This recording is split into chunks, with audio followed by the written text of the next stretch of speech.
తిరుమలలో విజిలెన్స్ అధికారుల వైఫల్యం మరోసారి బయటపడింది. వైకుంఠ ఏకాదశి సందర్భంగా ఎలక్ట్రిక్ వాచ్తో ఆలయంలోకి ప్రవేశించారు టీటీడీ బోర్డు సభ్యుడు ఆనంద్ సాయి కుమారుడు. టీటీడీ పాలక మండలి సభ్యుడు ఆనంద్ సాయి ఆలయ నిబంధనలు పాటించకపోవడంపై భక్తులు ఆగ్రహం వ్యక్తం చేస్తున్నారు. పూర్తి వివరాలు అందిస్తారు మా కరెస్పాండెంట్ ప్రసాద్. ప్రసాద్, చెప్పండి. బిందు, వైకుంఠ ఏకాదశి సందర్భంగా విజిలెన్స్ వైఫల్యం మరోసారి బయటపడింది. వైకుంఠ ద్వార దర్శనం కోసం వచ్చిన వీఐపీల తాకిల్లో టీటీడీ పాలక మండలి సభ్యుడు ఆనంద్ సాయి వారి కుటుంబ సభ్యులు ఆలయంలోకి ప్రవేశించే సందర్భంలో ఆనంద్ సాయి కుమారుడి చేతికి ఎలక్ట్రిక్ గాజెట్ ఉన్నట్టుగా కూడా మనకి వీడియోలో గుర్తించడం జరిగింది. ఈ వీడియో సోషల్ మీడియాలో వైరల్గా మారింది. ఈ సందర్భంగా శ్రీవారి ఆలయంలోకి ఎలక్ట్రిక్ గాడ్జెట్స్ నిషేధం ఉంది.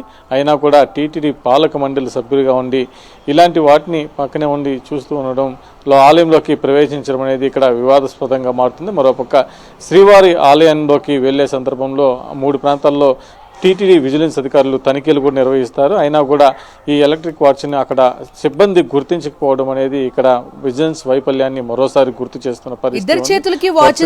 విజిలెన్స్ వైఫల్యాలు జరుగుతున్న ఇంకా నిద్రమత్తు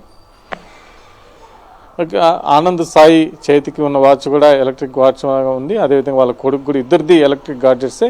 ఈ ఇద్దరు కూడా ఆలయంలోకి ఎలక్ట్రిక్ గాడ్జెట్స్ని వేసుకొని ఆలయంలోకి ప్రవేశించారు. గతంలో కూడా మనం చూసే ఎలక్ట్రిక్ గాడ్జెట్స్ ఎవరైనా ఇలా తీసుకెళ్తే వాటిని అక్కడే తీసుకొని శ్రీవారి హుండీలో సమర్పిస్తారు. వాళ్ళకి చట్టపరమైన చర్యలు కూడా తీసుకునే అవకాశం ఉంటుంది. కానీ నేడు జరిగిన ఈ ఘటనలో టీటీడీ పాలక మండలి సభ్యుడి మీద ఎలాంటి చర్యలు తీసుకుంటారు, టీటీడీ ఏ విధమైన బాధ్యత తీసుకుంటున్నది వేచి చూడాల్సిన అవసరం ఉంది. ఏదేమైనా టీటీడీ పాలక మండలి సభ్యుడిగా ఉండి ఆనంద్ సాయి కూడా ఇలాంటి ఘటనలు చేయడం అనేది ఇక్కడ వివాదాస్పదం అవుతుంది. మరోపక్క టీటీడీ విజిలెన్స్ వైఫల్యం అనేది మరోసారి తెరపైకి వచ్చింది.